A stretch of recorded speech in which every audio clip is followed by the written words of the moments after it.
कहानी की शुरुआत होती है जब आधी रात को घायल मैक शहर में भाग रहा था। पुलिस से बचने की कोशिश करते हुए वह एक गली में गिर गया और हंसने लगा। उसने सोचा कि अब तो नहीं बच पाऊंगा। अचानक उसका गिरा हुआ खून हवा में तैरने लगा और एक रहस्यमयी हुडी पहने हुए आदमी सामने आया। उसने कहा कि मैं तुझे जिंदा रखूंगा अगर तुम मुझे अपनी वफादारी दे। मैक के पास कोई रास्ता तो था नहीं, तो उसने हाँ कह दिया। उस अनजान शख्स ने अपनी ताकत से उसे उठाया और अचानक से न जाने कुछ ऐसा हुआ कि मैक का शरीर चमकने लगा। वह दर्द से चीख रहा था। जब पुलिस उस गली तक पहुंची तो उन्हें सिर्फ दीवार पर बहता खून मिला। जल्दी ही सड़कों पर अफरा तफरी मच गई। लोग हर तरफ मरने लगे, दरिंदे जैसे मॉन्स्टर्स के हाथों। वह अनजान आदमी एकदम शांत खड़ा यह सब कुछ देख रहा था। आग के बड़े बड़े शोले सब कुछ जलाकर राख कर रहे थे। फिर खुलासा हुआ कि यह सब कुछ एक विजन थी जो कि चैन नाम के एक मक ने देखी थी। उसने तुरंत अपना सामान समेटा और अपने गुरु से कहा, मेरे पिता जिन्हें नेक्रोमसर भी कहा जाता है वह धरती पर लौट आए हैं। मुझे उन्हें रोकने के लिए जाना होगा। तभी हम यासीन नाम के एक आदमी को देखते हैं जो अपने परिवार के साथ छुट्टियां मनाने बैंकॉक आया था, लेकिन यहाँ भी उसके ऑफिस से लगातार फोन आ रहे थे। उसकी पत्नी आयशा ने उसे डांटा और याद दिलाया कि अपने परिवार पर भी थोड़ा ध्यान दो। यासीन ने वादा किया कि अब वह पूरा ध्यान अपने परिवार पर ही देगा। जब उसने पलटकर देखा तो उसकी बेटी गायब हो गई थी। दोनों शहर के कोने कोने में पागलों की तरह उसे ढूंढने लगे। दौड़ते दौड़ते उन्हें लू मिल ही गई जो एक पुल पर चैन से बात कर रही थी। उन दोनों ने लू को डांटा अकेले भागने के लिए और चैन का शुक्रिया अदा किया, लेकिन चैन पहले से ही यासीन का नाम और चेहरा पहचानता था। चैन ने कहा कि हमारा मिलना तो तय है और यासीन वही है जो मौत के वक्त में पैदा हुआ था। जब चांद खून जैसा लाल था, उसने यासीन को कीपर ऑफ द गेट्स के नाम से बुलाया और चेतावनी दी कि यासीन को बड़ी मुश्किलों का सामना करना होगा और हो सकता है कि उसे सब कुछ खोना पड़े। यासीन को लगा कि चैन कोई पागल आदमी है और अपने परिवार के साथ वहां से चला गया। बाद में मॉल में लू की आइसक्रीम उसकी टी शर्ट पर गिर गई तो आयशा उसे बाथरूम में ले गई साफ करने के लिए। उसी वक्त मैक मॉल में आया और एक आदमी से टकरा गया। उसने अपना लॉलीपॉप उस आदमी को पकड़ाया और फिर बंदूक निकालकर उसे गोली मार दी। लोगों ने घबराकर भागना शुरू कर दिया। मैं अंधाधुंध गोलियां चला रहा था। शॉपिंग करने आए लोग और एम्प्लॉइज दोनों इस गोलीबारी में मारे गए। लोगों की भीड़ एग्जिट की तरफ भागने लगी, लेकिन यासीन उस भीड़ को धक्का मारकर अपने परिवार तक पहुंचा। उसने उन्हें कहा कि बाथरूम में ही छुपे रहना, मैं लोगों की मदद करने जा रहा हूं। इसी दौरान ऑफिसर हासम भी मॉल के अंदर आ गया। यासीन ध्यान से छुपते छुपते घूम रहा था और लोगों को छुपकर रहने की चेतावनी दे रहा था। जब मैक एक खून लगी डोल में उलझा हुआ था, तब यासीन सामने आया, अपनी बंदूक निकाली और कहा कि अपना हथियार नीचे फेंको। मैक बिल्कुल बेपरवाह लग रहा था, मानो उसे ऐसा लगता हो कि वह मर ही नहीं सकता, और अब वो उस डोल का इस्तेमाल करके यासीन से बच्चे जैसी आवाज में बात कर रहा था। यासीन ने धमकी दी कि अगर मैक ने सरेंडर नहीं किया तो वो उसे मार डालेगा। मैक अचानक से गोलियां चलाने लगा और यासीन को फिर से छुपना पड़ा। पास ही में एक रोती हुई लड़की फोन चलाने की कोशिश कर रही थी ताकि वह मदद बुला सके, लेकिन देखते ही देखते मैक ने उसे भी गोली मार दी। बाहर पुलिस और आग बुझाने वालों की एक पूरी टीम ने मॉल को घेरा हुआ था। यासीन अब मैक को पागल कहकर उसे उकसाने लगा कि उसका ध्यान तो भटके, और मौका देखकर उसने फटाक से गोली चला दी, जिसके बाद मैक घुटनों पर गिर पड़ा। हासम उसके पीछे आ गया, लेकिन मैक फिर भी बेपरवाह लग रहा था, मानो उसके ऊपर गोली का कोई असर ही नहीं हुआ। उसने यासीन का शुक्रिया किया उसे मारने के लिए, यह कहते हुए कि अब उसका काम पूरा हुआ और कीपर वापस आ चुका है। अचानक मैक का शरीर जलने लगा और वह ब्लास्ट हो गया। पूरी इमारत हिलने लगी। मॉल के ऊपर का धुआं एक दहाड़ती हुई खोपड़ी बन गया और आग शहर के हर कोने में फैलने लगी। आयशा लू को बाथरूम से खींचकर बाहर ले आई और दोनों भागकर निकले, लेकिन सामने एक फायर ट्रक क्रैश हो गया और लोग एक दूसरे पर हमला करने लगे। एक फायरमैन भी एक आदमी को चाकू से मार रहा था। आयशा और लू के पास अब कोई दूसरा रास्ता नहीं था, तो वह दोनों मॉल में वापस घुस आई। दोनों बड़े ध्यान से छुपे छुपे घूम रहे थे। उन्होंने देखा कि एक आदमी लगातार किसी का सर काउंटर पर पटक रहा था और फ्रंट डेस्क पर एक लाश पड़ी थी। अचानक एक पागल आदमी ने कोने से निकलकर उस पर हमला कर दिया। आयशा ने एक मैनिकन उस पर मार दी और उसका सर प्लास्टिक के हाथ से फोड़ दिया। फिर आयशा और लू एस्केलेटर की तरफ भागे, लेकिन और भी पागल लोग उनके पीछे आने लगे। आयशा ने लू को एस्केलेटर के साइड में बैठाकर नीचे स्लाइड करवा दिया, जबकि वह खुद सीढ़ियों से आई और मैनिकन का हाथ लेकर अटैकर्स से लड़ती रही। लू नीचे पहुंची, लेकिन एक आदमी ने उसे पकड़ लिया। घबराकर प्रंग ने तुरंत एक दुश्मन को गिराया और दूसरे को मारकर अपनी बेटी को बचा लिया। दोनों भागकर एक के पीछे एक दरवाजे तक पहुंची। तभी एक बस वहां रुकी। ड्राइवर जैसे ही बाहर निकला, तुरंत किसी और ने उसके ऊपर हमला कर दिया। लड़ाई शुरू हो गई। आयेशा किसी तरह से अपनी बेटी के साथ बचने की कोशिश कर रही थी, लेकिन हर तरफ हिंसा, हथियार, आग और कार क्रैश हो रहे थे। बहुत भागने के बाद वह एक ग्रोसरी स्टोर में छुप गई। आयेशा का मोबाइल काम नहीं कर रहा था, तो वह ध्यान से छुपकर स्टोर के फोन तक गई। उसने काउंटर पर पड़ी लाश पर ध्यान नहीं दिया, लेकिन वह फोन भी काम नहीं कर रहा था। तभी एक डरावना आदमी दुकान में घुस आया। उसने दुकान का कुछ सामान नीचे फेंका और फिर लाश की जांच करने लगा। फिर वह इधर उधर देखने लगा कि कोई है तो नहीं। लू लगातार उससे बचने के लिए छुपती हुई घूम रही थी, लेकिन जब बाहर एक लाश खिड़की से टकराई तो डर के मारे लू के मुंह से आवाज निकल गई। उस अजनबी ने लू को देख लिया। जब वह हमला करने ही वाला था तो आयेशा पीछे से आई और उसे मार गिराया। उधर यासीन और एरिक होश में आए और समझ नहीं पा रहे थे कि ब्लास्ट के इतने नजदीक होने के बाद भी वह बच कैसे गए। यासीन और एरिक ने देखा कि आसपास कोई लाश नहीं है। यासीन ने एक आदमी को अपने नजदीक ही खड़ा देखा, लेकिन जैसे ही पलक झपकी वह गायब हो गया। एरिक को कुछ खून के दाग मिले और महसूस हुआ कि यह दाग तो बहुत पुराने हैं। जब उन्हें कुछ आवाजें सुनाई दी तो वह जांचने चले गए और एक औरत उन्हें दिखी जिसके हाथ में चाकू है। उसने पलटकर अपना डरावना चेहरा दिखाया और एरिक पर झपट पड़ी। उसे चाकू घोंपकर मार डाला। यासीन ने जब गोली चलाई तो गोलियों का असर ही नहीं हो रहा था। औरत ने उस पर भी हमला किया और लड़ाई शुरू हो गई। बड़ी मुश्किल से यासीन ने उसका सर पटककर उसे बेहोश कर दिया। इसके बाद यासीन भागकर छुप गया, लेकिन वह औरत तुरंत समझ गई और उसे ढूंढने लगी। अचानक उसके हाथ पांव लंबे हो गए और वह छत पर चलने लगी। यासीन छुप छुप कर घूम रहा था, लेकिन उस औरत ने उसे ढूंढकर खींच लिया। यासीन ने फिर से गोली चलाई, लेकिन उस अजीबोगरीब औरत पर कोई असर नहीं हुआ और अब वह यासीन को भी चाकू से मारने की कोशिश करने लगी। घबराकर यासीन ने जोर लगाकर उसे धक्का दिया और फिर से भाग निकला। वह दौड़कर जल्दी से बाथरूम में गया, लेकिन उसे अपना परिवार वहां पर नहीं मिला। मॉल के बाकी हिस्सों में ढूंढते हुए यासीन ने देखा कि सारा खाना सड़ चुका था। तभी उस औरत ने फिर से हमला कर दिया। यासीन ने उस पर कुर्सी से हमला करके वहां से निकलने की कोशिश की। उस औरत ने तुरंत उसका रास्ता रोक लिया, तो यासीन ने आसपास लटके हुए तार पकड़ के उसे बांध दिया और सजावट की एक चीज से कस दिया। उसने उस औरत के ऊपर कई वार किए, लेकिन असर नहीं हुआ, तो वह उसे वहीं छोड़कर भाग गया। उधर आयेशा और लू स्टोर से निकलकर बस स्टेशन तक पहुंची, जहां लोग अभी भी एक दूसरे पर हमला कर रहे थे। उन दोनों ने छुप छुपाकर वहां से निकलने की कोशिश की। एक आदमी ने उनका रास्ता रोका तो वह बस के नीचे से रेंगकर निकल गई। लू ने एक गाड़ी देखी जिसमें कुछ नॉर्मल लोग उन्हें बुला रहे थे। उसने सही मौके का इंतजार किया और फिर दौड़कर उस गाड़ी की तरफ चली गई। ड्राइवर ने कहा कि बस चल सकती है, लेकिन उसकी चाबी बाहर गिर गई है और कोई लेने की हिम्मत नहीं कर पा रहा। आयेशा तुरंत भागकर चाबी उठा लाई, लेकिन जैसे ही वापस आने लगी, दो पागल आदमी उसे खींचकर पीछे ले गए। लू ने रोते हुए अपनी माँ का हाथ पकड़ने की कोशिश की, लेकिन हाथ छूट गया। तभी एक पैसेंजर हिम्मत करके बाहर आया और दोनों आदमियों से लड़कर आयेशा को बचा लिया।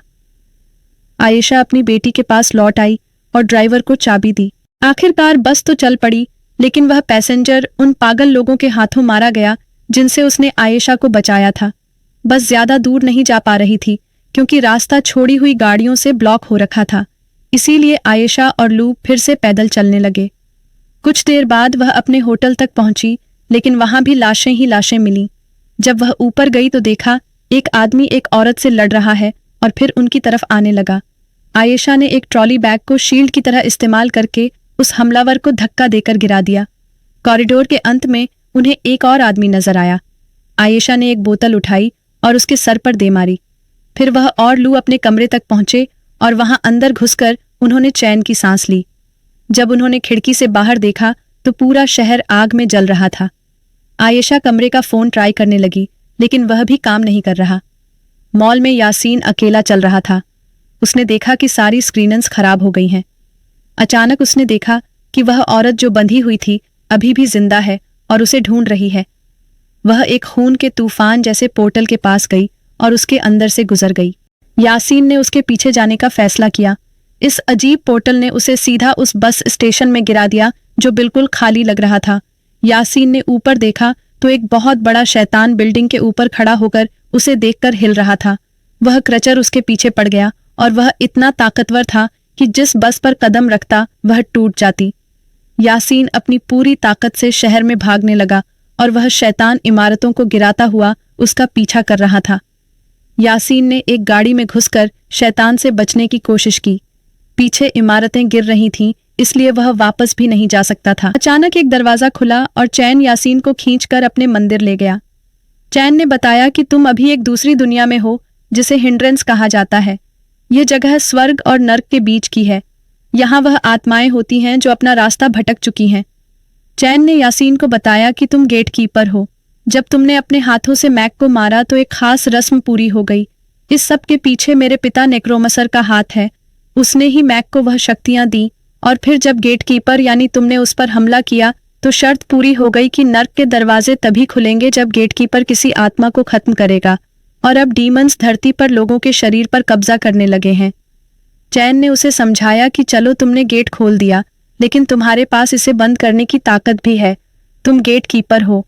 यासीन को अभी भी उसकी बातों पर यकीन नहीं हो रहा था, जिस पर चैन कहने लगा कि तुम खूनी चांद के नीचे पैदा हुए थे। तुम्हारी माँ जन्म देते ही मर गई थी, है ना? यासीन यह सब समझ नहीं पा रहा था। उसे सिर्फ अपने परिवार की फिक्र हो रही थी। चैन ने उसे समझाया कि देखो, गेट बंद करना पड़ेगा सबसे पहले, तभी तुम अपने परिवार और पूरी दुनिया के लोगों को बचा सकोगे। लेकिन उनके पास ज्यादा वक्त नहीं है क्योंकि वह डीमन हर एक आत्मा को खाकर और भी शक्तिशाली हो रहा है। सबसे पहला कदम है मैक को ढूंढना। जब दोनों ने अपनी खोज शुरू की, चैन ने अपनी कहानी बताई।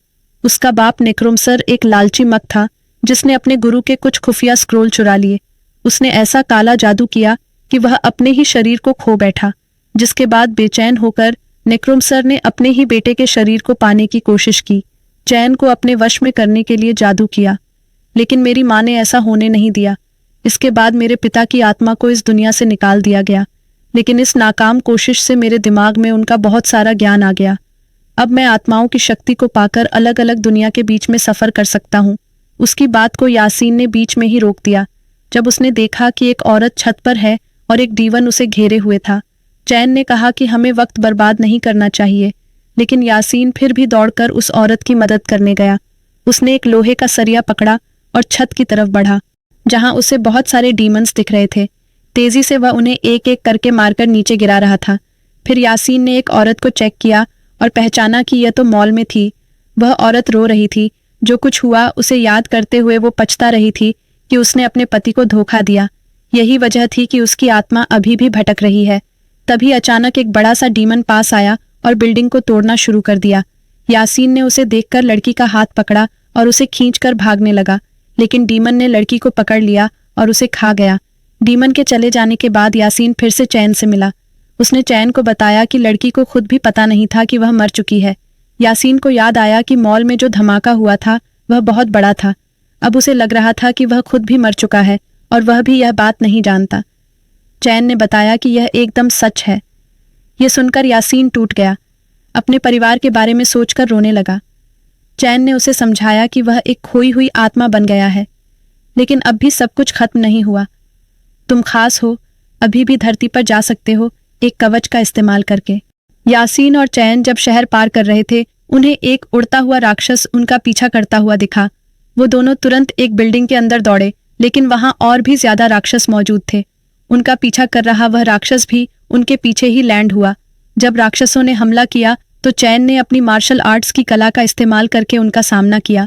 उसे लड़ता देख दानव इतने डर गए कि उनका पीछा करना छोड़ दिया।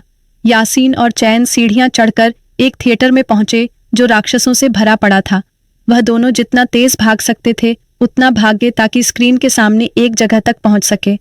मौका मिलते ही चैन ने एक पोर्टल खोला और वह दोनों एक सेकंड में असली दुनिया में आ गए।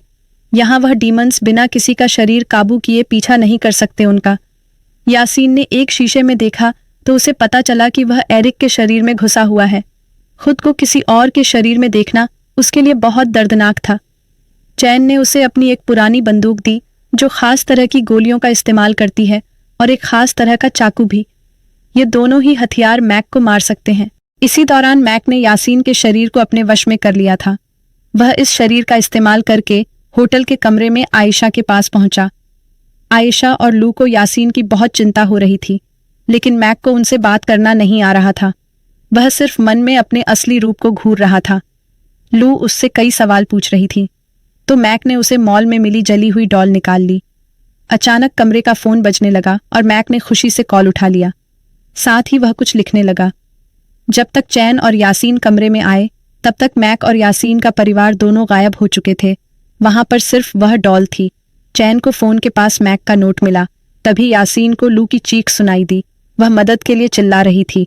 उसने खिड़की से देखा कि लू पूल के पास है और वह तुरंत होटल से बाहर दौड़ गया। फ्रैंक और लू उसे देखकर डर गए, क्योंकि उन्हें लगा कि यह अजीब सा आदमी जिसे हम जानते भी नहीं। इतना फ्रैंक क्यों हो रहा है हमारे साथ? इसी मौके का फायदा उठाकर मैक ने यासीन को पीछे से मारा और नीचे गिरा दिया। फिर मैक ने यासीन को दबाकर पकड़ लिया और कहा कि वह उसकी जिंदगी और उसका परिवार दोनों चुरा लेगा। उसने यासीन से यह भी कहा कि तू एक बहुत ही बेकार पिता और बेकार पति भी है, क्योंकि तूने सिर्फ अपने काम पर ध्यान दिया, अपने परिवार को नहीं चुना। अब यासीन मैक को चिढ़ाने लगा ताकि वह कुछ तो रिएक्ट करे, और जैसे ही मैक हिला, यासीन तुरंत घूमकर रास्ते से निकल गया। दोनों के बीच लड़ाई शुरू हो गई। एक दूसरे को बार बार मुक्के और लात मारने लगे। जब यासीन ने उस खास किस्म की बंदूक का इस्तेमाल करने की कोशिश की, तो मैक ने तुरंत उसका हथियार गिरा दिया और दोनों पूल में गिर गए। लड़ाई पानी के अंदर भी जारी रही। यासीन ने अपना खास चाकू निकाला, पर जैसे ही वह मैक को चाकू मारने वाला था, आयशा ने उन दोनों पर वो खास बंदूक तान दी और उन्हें तुरंत रुकने को कहा। वो दोनों अपने आप को असली यासीन बोल रहे थे और आयशा उलझन में पड़ गई कि आखिर किसको सच मानूं। लू ने सच जानने के लिए पूछा कि आखिर वह कौन सा इशारा है जो उसके पिता हमेशा वादा करने के लिए इस्तेमाल करते हैं। यासीन ने एरिक के शरीर का इस्तेमाल करके वही इशारा किया। फ्रैंक ने गोली चला दी, पर गलती से यासीन को लगी। उसकी आत्मा तुरंत हिंड्रेंस में लौट गई, जहां एक भूत ने उसे काट लिया। असली दुनिया में मैक ने यासीन के शरीर का इस्तेमाल करके आयशा से बंदूक छीन ली। लू ने जोर से चिल्लाकर कहा कि यह मेरे असली पापा नहीं है। अचानक एक ब्लड पोर्टल दीवार पर खुला और मैक ने उनसे कहा कि जल्दी से मेरे पीछे आओ। उधर हिंड्रेंस में यासीन की आत्मा को चैन ने बचा लिया। उसके पास अभी भी वह चिट्ठी थी जो मैक ने होटल रूम में छोड़ी थी। पता चलता है कि मैक नेक्रोमेंसर के कांटेक्ट में है, जो उसे बता रहा था कि गेट ऑफ हेल को कैसे ढूंढना है। वह दोनों भीसर के कहे मुताबिक जंगल में एक सुनसान घर तक पहुंचे, जहां एक बहुत बड़ी आग जल रही थी, जो गेट ऑफ हेल का निशान है। असली दुनिया में मैक आयशा और लू को उसी जगह ले गया, जहां उन्हें एक मास्क वाला आदमी मिला, जो असल में नेक्रोमेंसर है।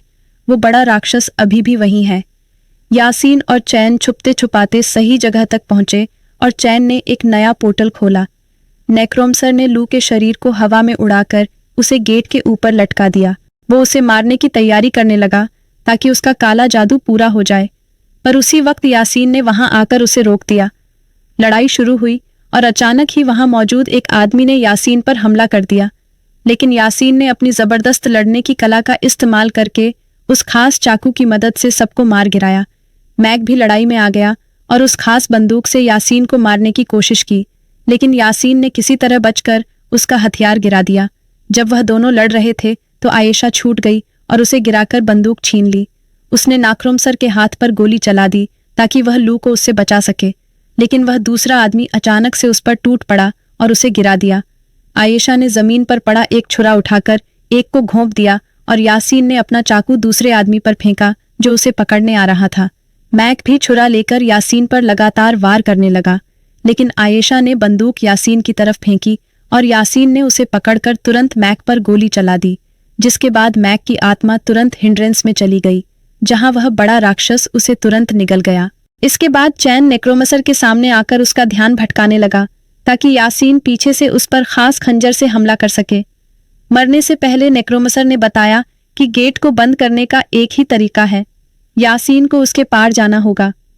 चैन ने समझाया कि मैंने दूसरा तरीका ढूंढने की कोशिश की थी, लेकिन कोई रास्ता नहीं मिला। यासीन ने मान लिया कि अब यही मेरी किस्मत है और अपने परिवार को अलविदा कहा। उसने उनसे माफी मांगी कि मैं हमेशा अपने काम में घुसा रहा, तुम्हारे साथ और ज्यादा वक्त बिताना चाहता था मैं। उसने आखिरी बार उन्हें गले लगाया और आग के गेट की तरफ चला गया, जिसकी मदद से वह नर्क में पहुंच गया। यासीन का शरीर गेट के दूसरी तरफ जाते ही जल उठा और इससे गेट बंद हो गया। दुनिया फिर से नॉर्मल हो गई और आयशा लू को उसकी दादी के घर छोड़ आई। आयशा ने ठान लिया कि वह कुछ भी करके अपने पति को वापस लाकर रहेगी। कोई ना कोई तरीका तो जरूर होगा। इसी के साथ कहानी यहीं खत्म होती है। वीडियो पसंद आई तो लाइक कर देना, चैनल को सब्सक्राइब कर लेना।